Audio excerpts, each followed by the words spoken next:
এক বনে বাঘমামা রাজত্ব করত। সে খুব শক্তিশালী, কিন্তু বুদ্ধিতে একটু কম। আর অন্যদিকে শিয়াল পণ্ডিত ছিল বুদ্ধিমান, কিন্তু খুব চালাক।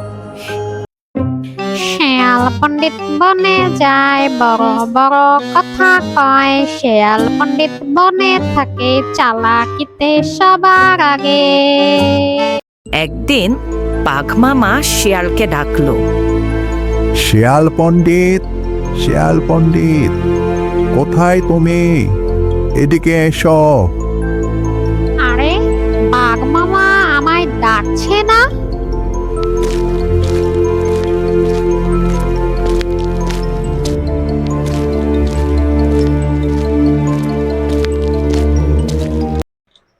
জি বাঘ মামা, বলুন। আমার জন্য কিছু মজার মজার খাবার জোগাড় করো তো, তা না হলে আমি কিন্তু তোমাকেই খেয়ে ফেলবো। এই রে, এখন আমি কি করি? পেয়েছি একটা বুদ্ধি। বাঘ মামা, আমি জানি কোথায় আছে সবচেয়ে মজার মধু। তাই নাকি? চলো চলো, আমার সেখানে নিয়ে চলো। হ্যাঁ হ্যাঁ বাঘ মামা, চলুন আমার সাথে। বাঘমামা খুশি হয়ে শিয়ালের পিছন পিছন হাঁটতে লাগলো। শিয়াল নিয়ে গেল এক গাছের নিচে, যেখানে ছিল মৌচাক।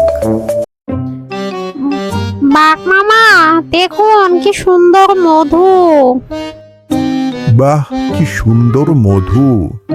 দেখি তো জিভে জল চলে আসছে। হ্যাঁ হ্যাঁ বাঘ মামা, যান যান, গিয়ে খান।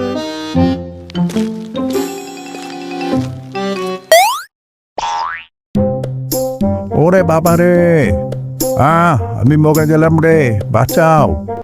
মামা, দেখলেনই তো, বুদ্ধি ছাড়া শক্তি কোনো কাজেরই না।